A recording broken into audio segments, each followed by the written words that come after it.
Today, the Holy Mother Church celebrates the Exaltation of the Cross. And this feast marks three historical events in the life of the church.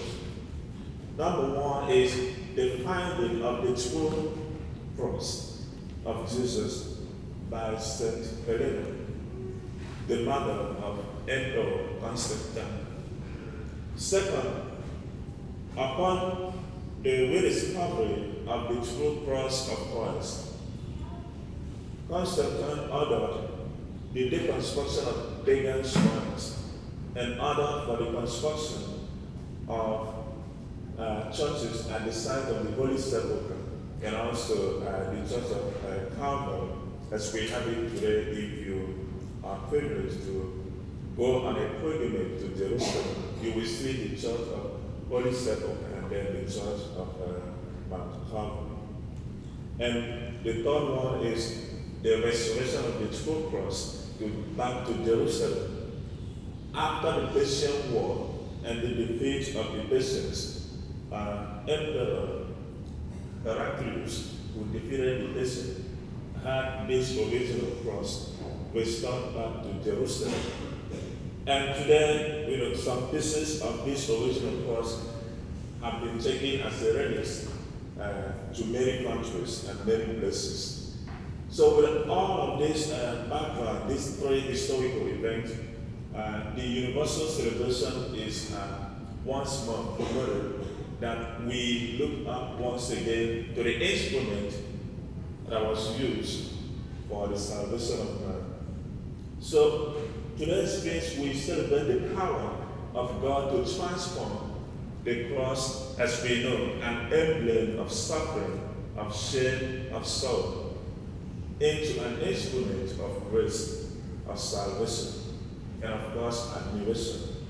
To transform the cross from being an instrument of torture, the instrument of cross, to the instrument that reversed the cause of original sin, from the tree of death in the garden to a tree of life through the death of Christ on the cross. So we also celebrate the transformation of our bitterness, our hardship, into joy, into victory, into glory. Today we know the cross is the most significant Christian symbol. We begin the Mass with the sign of the cross. We also end the Mass the same way. And each time we begin our prayers, anywhere, at homes, schools, offices, we do that reminder of the cross, the instrument by which we have been redeemed and saved.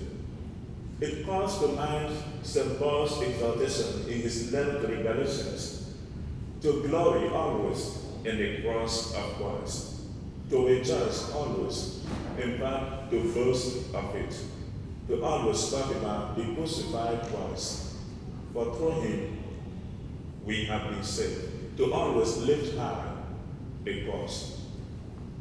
And do we know the transforming power of Christ, who has come to restore us in Christ? As we read in the Gospel this morning, for God sent his only begotten Son, not to condemn the world, but that through him, believers, everyone will be saved. So Christ has come to restore the broken relationship that started with the tree of death. He has come also to deliver us from the power of darkness, of sin, of slavery, into a new life in Christ.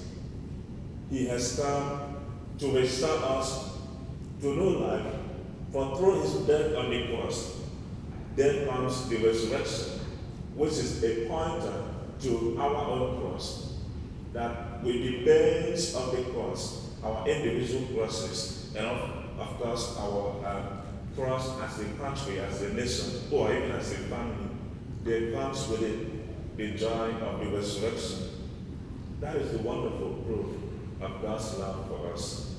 who has come to engraft all of us to share in his limitless love by going all the way to the cross. We remember in Paul's letter to the Philippians 2, he said, because he was obedient unto death, God exalted him and gave him the name above every other name. The same he calls us to take up our cross, to follow him. And he will give us a strong shoulder and to exalt us at the end of our journey here. As we remember the feast of the Exaltation of the cross, we call to mind how we are invited to express the same love of God to everyone we encounter. That way, the feast becomes more meaningful in our lives and in our world. May God bless his words in our hearts through Christ